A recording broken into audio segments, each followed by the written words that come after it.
Hello my listeners, उम्मीद करती हूँ आप सब अच्छे होंगे। और मैं लेकर आ चुकी हूँ आपके लिए क्रिमिनल्स पोस्ट वाइफ का न्यू एपिसोड।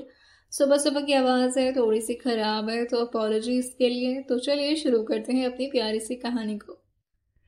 अब तक आपने इतना तो सुन लिया था कि शूट इन साइड का ऑर्डर जो कि दक्ष के ऊपर से अब कोर्ट ने हटा दिया था, और इस बात का इत्तला कर्नल के मुंह से ये सुनकर बाकी के लोग तो काफी खुश थे, अंदर जश्न मना रहे थे, मगर दक्ष के चेहरे पर कोई भी एक्सप्रेशन नहीं था। हाँ, जब उनके कानों में ये आवाज पड़ती है, थैंक्स पापा। ये आवाज थी तो बहुत धीरे, मगर दक्ष के दिल को छू जाती है। और बस इतना ही चाहिए था शायद दक्ष को। अब उसके चेहरे पर थोड़ी राहत नजर आ रही थी। वहीं सामने खड़ा कमिश्नर जो फोन को काटते हुए कहता है, ठीक है कर्नल साहब, बड़ी अच्छी न्यूज दी है आपने। खुशी हुई है जानकर कि कम से कम आतंकवादी को भी दोबारा से इन्वेस्टिगेशन का मौका दिया जा रहा है कोर्ट की तरफ से। दूसरी तरफ से कर्नल जो कहते हैं, गलत समझ रहे हैं आप, ऐसा कुछ नहीं होगा। ब्रिजेश जी पर पूरा भरोसा है मुझे। ब्रिजेश जी जो हंसते हुए कहते हैं, इन्वेस्टिगेशन तो तब होगा ना जब ये केस वो जीत पाएगा। और हाँ कमिश्नर, वहां पर एक वकील है, मिस्टर मेहता, उन्हें लेकर आएगा अपने साथ। कमिश्नर जो फोन काटते हुए अपने बगल के ऑफिसर को देखते हुए कहता है, गजब हाल है यार। कभी कभी तो मुझे खुद पर शक होता है, मैं कमिश्नर ही हूं ना। कहीं ये लोग मुझे अपना बॉडीगार्ड तो नहीं समझते। मुझे ही ऑर्डर दिए जा रहे हैं, चलो ले लो भाई जो भी वकील अंदर है। और वो दक्ष के ठीक सामने आकर खड़े हो चुके थे। कमिश्नर और दक्ष के बीच हाइट की काफी डिफरेंस थी, जिसकी वजह से कमिश्नर अपना चेहरा ऊपर करके दक्ष को घूरते हुए कहते हैं, बड़ी अच्छी किस्मत लेकर आए हो। इतने सारे कांड करने के बाद भी देखो तुम्हें कोर्ट ने दोबारा से अपनी रीअपील करने का इजाजत दिया है। अब देखते हैं इसका तुम कितना फायदा उठा पाते हो। आगे क्या वकील साहब। वकील जो भागते हुए बाहर की तरफ आ रहा था, कुछ पुलिस के साथ। वही कमिश्नर उनको देखकर कहते हैं, अरे सर आप यहाँ क्या कर रहे हैं?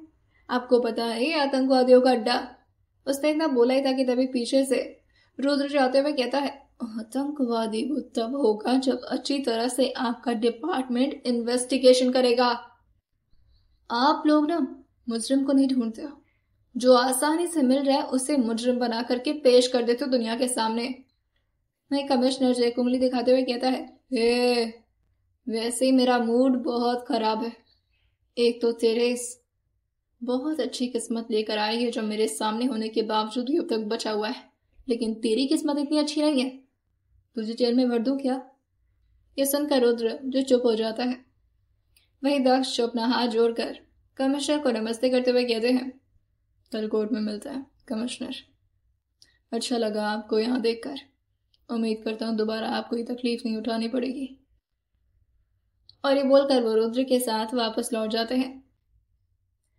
वहीं रुद्र जो दक्ष से काफी गुस्से में पूछता है, अरे यार वकील को जाने क्यों दिया तूने? अब हमारा केस कौन लड़ेगा? ये सुनकर दक्ष कहता है, कोर्ट प्रोवाइड करती है कुछ सरकारी वकील को, डोंट वरी। रुद्र जो हंसते हुए कहता है, वाह क्या बात है। कोर्ट कोर्ट जो वकील तुझे देगी ना, जरूर वो कोई घटिया बेवकूफ वकील होगा। तुझे कोई जिताना नहीं चाहता। पूरा सिस्टम, पूरा गवर्नमेंट जान लगा देगा तुझे हराने की। और वो ब्रिजेश माथुर तो अलग से। दक्ष सबको शांत करते हुए कहता है, मुझे रूम में जाना है और कोई शोर नहीं करेगा। तभी बंटी जो कहता है, there is a big problem, वो फाइल लेते क्या? ये सुनकर दक्ष जो पीछे मुड़ करके बंटी से पूछते हैं, कौन सी फाइल? अयान जो कहता है, भाई आपने जितने डॉक्यूमेंट्स मंगवाए थे वो सारे फाइल निकल गए अपने हाथ से बाहर।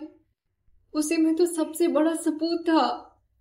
ये सुनकर दर्श को भी काफी गुस्सा आ गया था। वो अपनी मुट्ठी कसते हुए कहते हैं, बहुत ही घटिया चाल खेली है आपने ब्रजेश माथुर, दोबारा से।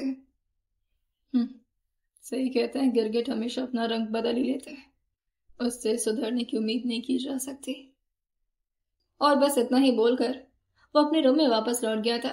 वही बंटी जो कहता है, ये बात हमने इसलिए इसलिए इसे बताई थी ताकि ये डायलॉग मारकर चला जाए। What, what is this? इसे जाकर रोकना चाहिए वकील को। अयान जो बंटी की सर पर मारते हुए कहता है, पागल है क्या तू? वहां पर पुलिस है। और तुझे लगता है कि भाई जा करके रोकेंगे वकील को और वो फाइल मांगेंगे तो वो दे देगा?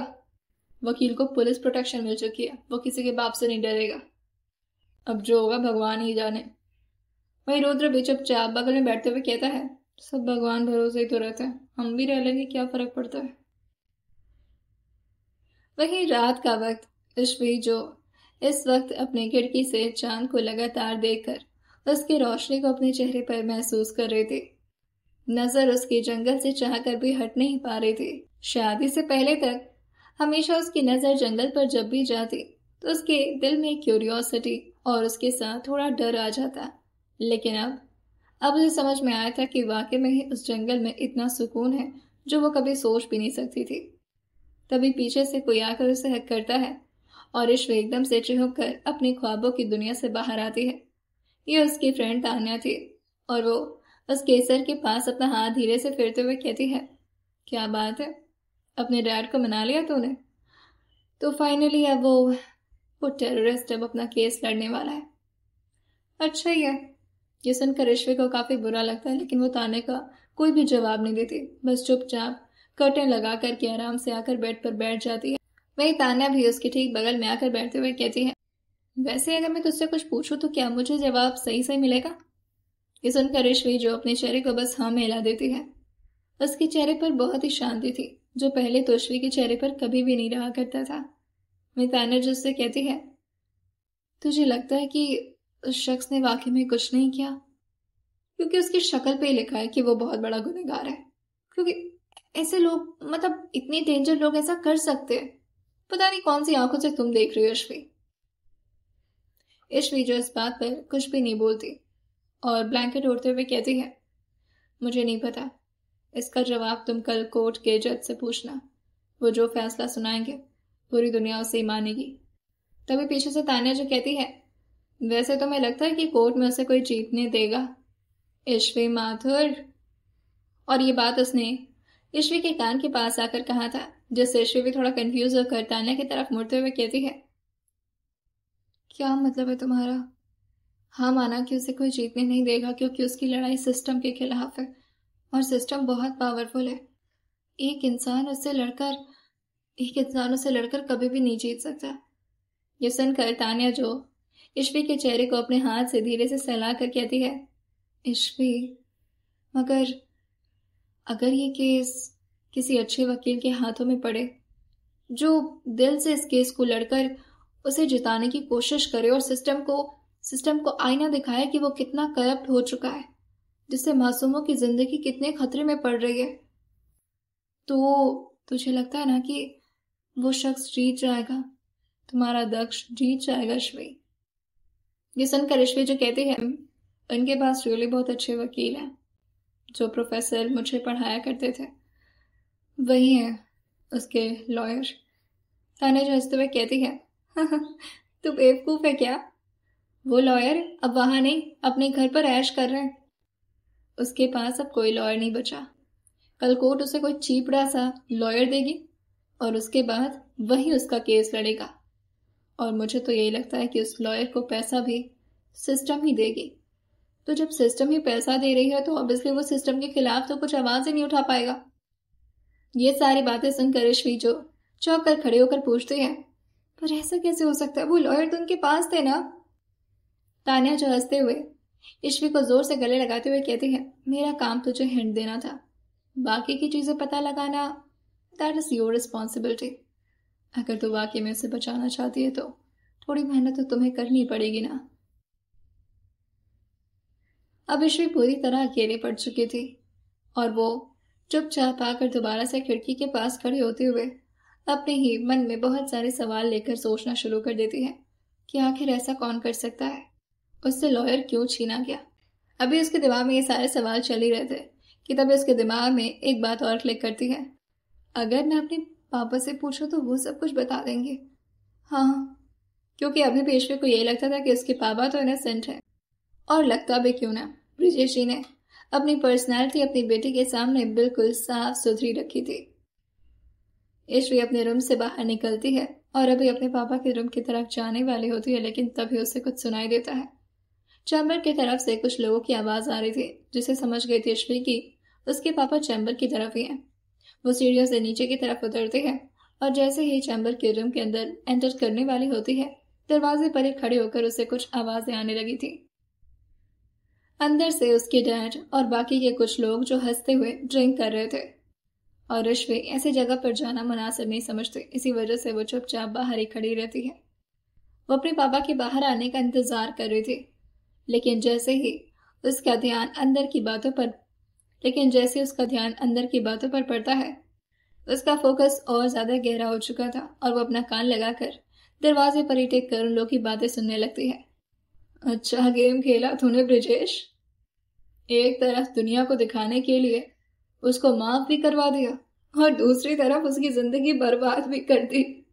नहीं, दूसरा आदमी जो कहता है ये कभी नहीं सुधरेगा।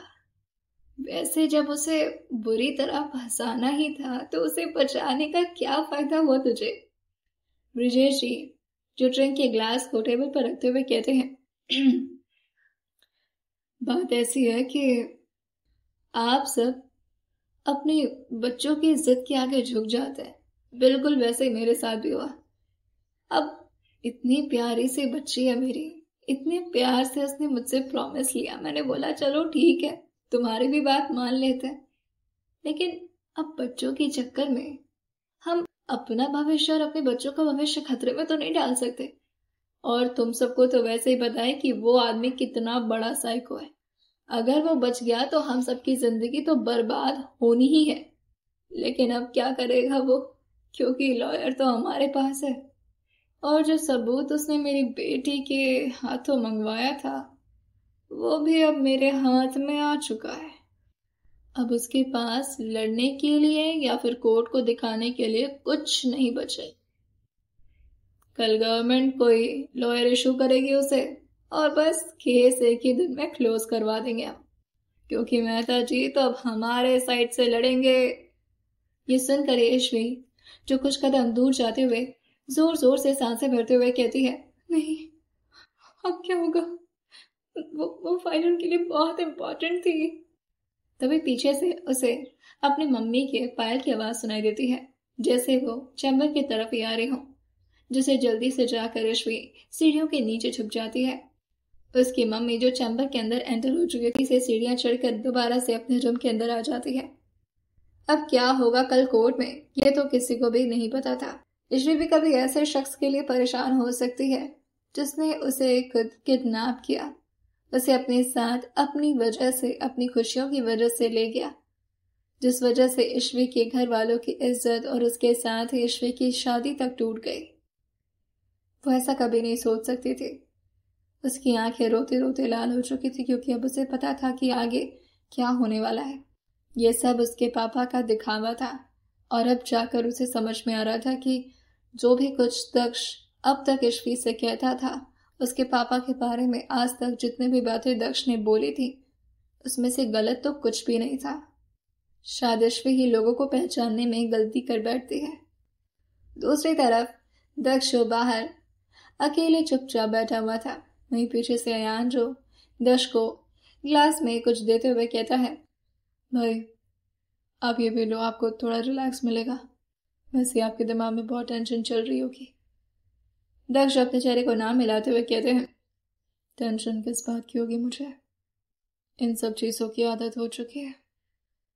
दक्ष अपने चेहरे को ना मिलाते हुए अंश के हाथ से वो ग्लास लेकर उसे साइड में रखते हुए कहता है तुझे पता है जब मैंने आर्मी ज्वाइन की थी ना तो यह शपथ खाई थी कि कभी अपनी जान की परवाह नहीं करूंगा।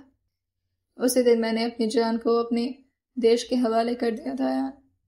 तब से कभी मरने का डर नहीं लगा मुझे, बस इस बात का डर है कि अपने ऊपर ये लगा हुआ कलंक मैं मिटा नहीं पाऊंगा शायद। कहता है मैं जानता हूँ कि दुनिया आपको गलत समझ रही, लेकिन तभी दर्शक खड़े होते हुए कहता है अरे हट, दुनिया की ऐसी की तैसी, मुझे दुनिया का थोड़ी ना दिखाना है कि मैं ठीक हूं, मैं सही हूं, मैं गलत हूं। जिसको दिखाना है एक बार बस उसे ये भरोसा हो जाए कि मैं सही हूं।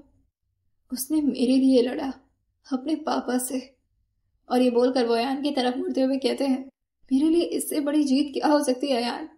जिस लड़की को मैंने अपने कब्जे में रखने की कोशिश की, उसे अपनी मुट्ठी के कैद में रखना चाहता था, उसे इतनी तकलीफ दी है मैंने, उसके बावजूद भी वो अपने बाप से मेरे लिए लड़ रही है। कहीं ना कहीं उसके दिल में थोड़ा सा तो भरोसा होगा ना कि ये केस मैं जीत सकता हूँ और मेरी बेगुनाही साबित हो सकती है।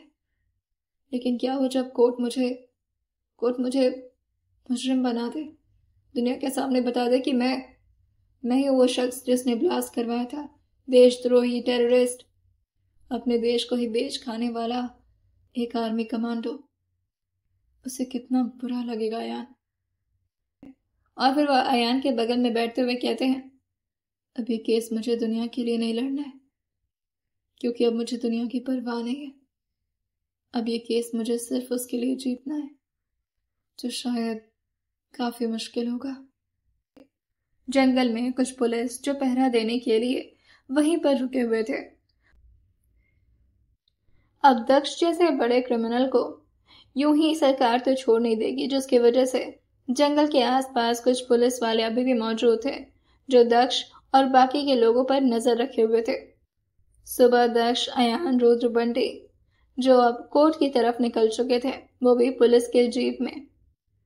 लगभग सुबह के 10 बजे अब सब लोग कोर्ट रूम में मौजूद थे। इसी कोर्ट रूम में जज की एंट्री होती है।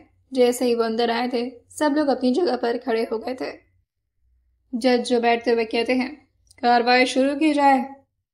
सामने से मिस्टर मेहता, जो अपनी जगह से खड़े होते हुए कोर्ट रूम के सभी लोगों को एक बार देखते हैं और फिर जज की तरफ देखकर हल्का सा अपना सिर झुकाते हुए कहते हैं, योर ऑनर, ये केस बहुत ही ज्यादा क्लियर है, मगर उसे जटिल बनाने के चक्कर में एक शख्स जो दोबारा से इस केस पर री इन्वेस्टिगेशन की मांग कर रहा है। मैं मिस्टर मेहता अपने सिस्टम, अपने गवर्नमेंट और उसके साथ ही ब्रिजेश माथुर की तरफ से इस केस को हैंडल कर रहा हूं। मेरी फाइल सर आपके पास है। जज जो उस फाइल की तरफ देखते हुए कहते हैं, कल तक तो आपका ये डिसीजन एक्यूज की तरफ से था कि आप उनकी तरफ से ये केस लड़ने वाले हैं। वही मेहता जी जो हल्का सा मुस्कुराते हुए कहते हैं, योर ऑनर, आप तो जानते हैं, जब जान की आफत पड़ती है तो इंसान अपनी बाजी पलट ही लेता है, मगर इस वक्त मैं पूरी तरह गवर्नमेंट के अच्छे ऑफिसर के साथ हूँ और अब अपनी जान की बिना परवाह करते हुए मैं अपने सिस्टम को और बाकी के सारे उन ऑफिसर्स जो दिन रात काम करते हैं उन पर कोई लांछन नहीं लगने दूंगा। ये सुनकर जज बस अपना सिर हाँ हिला दिए थे और वहीं वो दक्ष की तरफ देखते हुए कहते हैं, यू मिस्टर विद्युत सिंह राठौर, आपकी तरफ से कोई केस लड़ने के लिए है या फिर हमें इशू करना होगा? इस बात को सुनकर दक्ष, जो इस वक्त कटघरे में खड़ा अपने हाथों को बस जोर से मुट्ठी बनाकर दबा चुका था और वो अपने सिर को हाँ मिलाते हुए कहता है, आई नीड अ लॉ। अभी उसने इतना बोला ही था कि तभी पीछे से एक आवाज आती है, मैं इस केस को हैंडल कर रही हूँ योर ऑनर। यह आवाज जैसे ही सबके कानों में पड़ती है, सारे लोग जो अपने अपने चेहरे को घुमाकर उसी तरफ देखने लगते हैं और धीरे धीरे सैंडल की टक टक की आवाज पूरे कोर्ट रूम के शांति को भंग करते हुए सबके कानों में पड़ रही थी। इस आवाज को सुनने के बाद ब्रिजेश जी जो अपनी जगह से खड़े होने की कोशिश करते हैं, लेकिन बगल में बैठी अर्चना जी उनको संभालते हुए कहती हैं, क्या कर रहे हैं आप? मैं ब्रिजेश जी जो कहते हैं, यह आवाज मेरी अभी उन्होंने इतना बोला ही था कि तभी सबको उस लड़की का चेहरा दिखता है जो अभी अभी काफी दावे के साथ कहती कि वो ये केस विद्युत सिंह राठौर की तरफ से लड़ रही है। मिस्टर मेहता भी उस चेहरे को देखकर काफी हैरान हो गए थे और अपनी जगह पर वापस लौटकर चुपचाप बस बैठ जाते हैं। वहीं वो लड़की जो अपने फाइल को ऑफिसर्स के हाथ में थमाते हुए कहती है, आप इसे प्लीज जज को दिखा दीजिए। वहीं वो जज जो फाइल को एक बार देखता है और फिर उसे साइन करते हुए कहता है, ओके, सो एक तरफ से मिस्टर मेहता इस केस को लड़ रहे हैं और दूसरी तरफ से हैंडल करने वाली वही वो लड़की जो कहते हैं, ईश्वी माथुर। वही वो जज जो कहते हैं, आप जिस ओपोनेंट के साथ इस केस को लड़ रही हैं, आपको पता है उसकी ताकत? काफी प्रोफेशनल है मिस्टर मेहता और यह आपका पहला केस है। इस बात को सुनकर ईश्वी अपना सिर हाँ मिलाते हुए कहती है, yes your honour, but I will try my best. और वैसे भी यहाँ पर बात किसी के प्रोफेशनलिज्म पर नहीं है। ऑब्वियसली ये जस्टिस का मंदिर है जहाँ पर जीत हमेशा सच्चाई की होती है। और ये बोलते हुए वो एक बार मिस्टर मेहता की तरफ देखती है और फिर अपने पापा की तरफ। मगर आज ईश्वी की आंखों में अपने पापा के लिए कोई लगाव नहीं नजर आ रहा था। और यही देखकर ब्रिजेश जी का दिल टुकड़ों में बिखरने लगता है, क्योंकि इसी बात का तो उन्हें हमेशा से डर था। उनकी बेटी को उनकी सच्चाई नहीं पता चलनी चाहिए, वरना उनकी बेटी के दिल में जितना भी प्यार अपने घर वालों के लिए है वो सब खत्म हो जाएगा। वही अयान, रुद्र और बंटी तीनों एक दूसरे का हाथ पकड़ चुके थे और सबके सब इस वक्त दक्ष को देख रहे थे। अयान जो कहता है, मेरी भाभी। वही रुद्र जो अपना सिर हाँ मिलाते हुए कहता है, बात तो सही है, पर यह अभी तो बहुत न्यू है। इतनी फ्रेशर होने के बाद तुम्हें लगता है कि यह केस जीत पाएगी? वही बंटी जो कहता है, मुझे पूरा विश्वास। अभी उसने इतना बोला ही था कि तभी उसके पेट पर रुद्र जोर से मारते हुए कहता है, पागल हो गई क्या, शांत रहे। वही जज ऑर्डर करते हुए कहते हैं, I want everyone to be very silent. तो केस का सिलसिला शुरू करिए आप लोग। प्रोसिक्यूशन शुरू करिए। अपनी जिंदगी मौत के बीच हो रही लड़ाई के बारे में बिना परवाह किए बस दक्ष की निगाहें जो इस वक्त ईश्वी पर टिकी हुई थी। काफी था ये दक्ष के लिए कि ईश्वी उसके केस को हैंडल करने की कोशिश कर रही है। उसकी एक जीत तो अभी हो ही चुकी थी।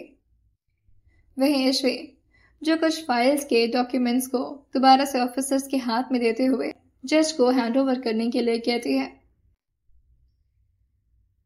वो फाइल जब जज के पास पहुंच चुका था और वहीं ईश्वी जो उस फाइल के बारे में बताते हुए कहती है, योर ऑनर, ये कुछ इंपॉर्टेंट डॉक्यूमेंट्स है जिस पर आपका नजर डालना बहुत जरूरी है।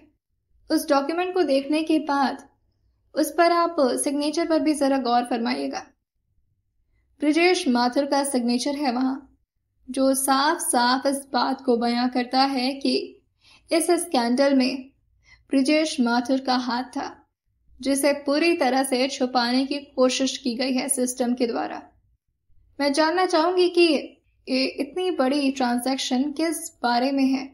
आखिर क्या रीजन था जो इतने पैसे का लेन देन किया गया? मैं नहीं बल्कि पूरे कोर्ट रूम का हर एक वो शख्स जानना चाहता है कि आखिर गवर्नमेंट के पैसे को यूज कहाँ किया जा रहा है। Your honour, I want Brijesh Mathur to be in a witness box with your permission. Brijesh ji तो अपने चेहरे को बस नीचे की तरफ झुका लिए थे और अपनी आंखें वो जोर से बंद कर लेते हैं। बगल में बैठी अर्चना जी जो कहती हैं, आप परेशान मत होइए, बस अपने हिसाब से सब कुछ ठीक ठाक से बोलिएगा। वही जज ऑर्डर देते हुए कहते हैं, परमिशन ग्रांटेड। ब्रिजेश माथुर, आप प्लीज विटनेस बॉक्स में आए। इस वक्त ब्रिजेश के कदम जो आगे बढ़ने में काफी ज्यादा दिक्कत महसूस कर पा रहे थे। उनके कदम पूरी तरह से भारी हो चुके थे। जैसे तैसे वो आकर के अब विटनेस बॉक्स में दक्ष के सामने खड़े थे और वो दक्ष के निगाहों को अपनी बेटी पर इस तरह महसूस करते हुए काफी गुस्से में आ जाते हैं। वही ईश्वी जो ब्रिजेश माथुर के ठीक सामने आकर पहुंचते हुए कहती, क्या आप कोर्ट को बताने का कष्ट करेंगे ब्रिजेश? आखिर इतना बड़ा ट्रांजैक्शन आपका हुआ तो हुआ कैसे? और हाँ, सोच समझ कर, क्योंकि अगर वकील आपसे कोई सवाल पूछता है तो इसका मतलब यह है कि जवाब तो उसे पहले से पता है और उस जवाब का कोई सबूत भी है मेरे पास, तो सोच समझ कर। और ये बोलकर वह हल्का सा स्माइल करके अपने पापा को देखने लगती है। आज वो एक उस चेहरे को देख रही थी जो चेहरा हमेशा से उसके सामने से छुपाया गया था। आज वो अपने पापा को अपने पापा की तरह नहीं, बल्कि सिर्फ दक्ष की जिंदगी बर्बाद होने की वजह की तरह देख रही थी, क्योंकि उसे तो ये भरोसा हो ही चुका था कि दक्ष ने वाकई में अपनी जिंदगी में इतना बड़ा गुनाह तो नहीं किया है। वहीं ब्रिजेश जी जो कहते हैं, मैं उस डॉक्यूमेंट के बारे में नहीं जानता। ऐसे बहुत सारे डॉक्यूमेंट्स होते हैं जो हमें साइन करने होते हैं और मैं सारे डॉक्यूमेंट के बारे में एक एक डिटेल्स तो नहीं बता सकता ना। और ये बात काफी पुरानी है। तो वहीं ईश्वी जो कहती है, point to be noted my Lord. इन्हें यह बात याद है कि ये बात बहुत पुरानी है। तो क्या आप मुझे बता सकते हैं ब्रिजेश जी कि ये बात कितनी पुरानी है? आपको लगता है कि क्या ये 1 साल पुरानी बात है जब आपकी रिटायरमेंट नहीं हुई थी? ये सुनकर ब्रिजेश जी जो अपनी मुट्ठी कस लेते हैं और ऑफिसर को नाम मिलाते हुए कहते हैं, मुझे याद नहीं। वही यशवी जो ब्रिजेश के सामने आकर अपना हाथ फोल्ड करते हुए कहती है, क्या आपको याद है कि 1 साल पहले आपके घर पर किसी को बहुत गहरी चोट आई थी? आपको याद है मिस्टर ब्रिजेश? वही ये बात सुनकर मिस्टर मेहता जो खड़े होते हुए कहते हैं, ऑब्जेक्शन योर ऑनर, ये किस तरह का सवाल है? ये सिर्फ कोर्ट का टाइम वेस्ट करने का तरीका ढूंढ रही है। वही यशवी जो जज की तरफ देखते हुए कहती है, सर मैं बस लीड ढूंढने की कोशिश कर रही हूँ, प्लीज मुझे मेरा वक्त दिया जाए। जज जो मिस्टर मेहता की तरफ देखते हुए कहते हैं, ओवर रूल्ड, आप कंटिन्यू करिए यशवी, पर थोड़ा जल्दी। वहीं ब्रिजेश जी जो कहते हैं, मुझे याद।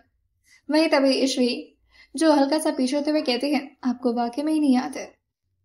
कोई सीढ़ियों से गिर गया था, पैर में फ्रैक्चर हो गया था, शायद आपकी वाइफ गिरी थी, राइट? उनका पैर अभी ठीक है? ये सुनकर ब्रिजेश जी जो अपने सर नाम मिलाते हुए कहते हैं, नहीं वाइफ नहीं, अब मेरी बेटी। जैसे उन्होंने इतना बोला था, मिस्टर मेहता जो बस अपने सर को नीचे करते हुए अपनी आंखें बंद कर लिए थे, और वहीं यशवी जो मुस्कुराते हुए कहती है, यस मिस्टर ब्रिजेश माथुर, आपकी बेटी। ओ मुझे थोड़ा याद नहीं रहता 1 साल पहले की बात, पर आपको तो अच्छे से याद है। अगर आपको ये बात याद है तो फिर इस डॉक्यूमेंट के बारे में कैसे नहीं याद है? आपकी बेटी का गिरना तो फिर भी नॉर्मल है, लेकिन इस डॉक्यूमेंट पर साइन करना कोई मामूली बात नहीं है। ये बहुत बड़ा ट्रांजैक्शन है, वो भी 20 करोड़ का ट्रांजैक्शन। तो क्या आप मुझे बता सकते हैं कि ये 20 करोड़ आपके अकाउंट में आया तो आया कहाँ से? और सोच समझ कर, क्योंकि डिटेल्स के प्रूफ मेरे पास है। वहीं मिस्टर मेहता जो अपना हाथ कसते हुए अपने असिस्टेंट से कहते हैं, ये मेरी ही स्टूडेंट है। मुझे समझ नहीं आ रहा कि आखिर इतनी तेज कैसे हो गई है। पहले दिन ही केस ले डूबेगी मेरा। इस बात पर ब्रिजेश जी जो कुछ बोल ही नहीं पाते। महेश्वरी जो जज के सामने आकर कहती हैं, योर ऑनर, अब आई थिंक ब्रिजेश माथुर को चीज़ें थोड़ी याद नहीं रहती हैं और रिटायरमेंट के बाद होता है, भूलने की बीमारी हो जाती है, पर मेरे पास पूरी डिटेल्स है। ये ट्रांजैक्शन किस जगह से इनके अकाउंट में किया गया था, आप इसे देख सकते हैं। और वो ऑफिसर को उस डॉक्यूमेंट की भी कॉपी थमा देती है। वहीं संजू जो इस वक्त ताना के बगल में बैठा था, वो अपने कंधे से ही ताने के कंधे पर मारते हुए कहता है, ये उसे मैंने प्रोवाइड करवाया अपने हैकिंग के दिमाग से। वहीं ताना जो संजू की तरफ देखकर स्माइल करते हुए कहती है, oh thank you so much, अब चुप रहो। वहीं अर्चना जी जो अपने सर पर हाथ रखते हुए कहती है, ये क्या कर रही है? अपने पापा को इस तरह सबके सामने बेइज्जत कैसे कर सकती है लड़की? उस ट्रांजैक्शन के सारे इंफॉर्मेशन को देखकर जज जो यशवी से कहते हैं, प्रोसिक्यूशन एनी फर्दर क्वेश्चन? वहीं यशवी जो अपने चेहरे को नाम मिलाते हुए कहती है, जी नहीं, हम अगर आने वाले वक्त में शायद कभी ज़रूरत पड़ सकती है ब्रिजेश माथुर के स्टेटमेंट की, तो उसके लिए मैं ज़रूर उन्हें विटनेस बॉक्स में बुलाना चाहूंगी, पर अभी के लिए I don't have any question. और ये बोलकर वो चुपचाप अपनी जगह पर जाकर बैठ गई थी।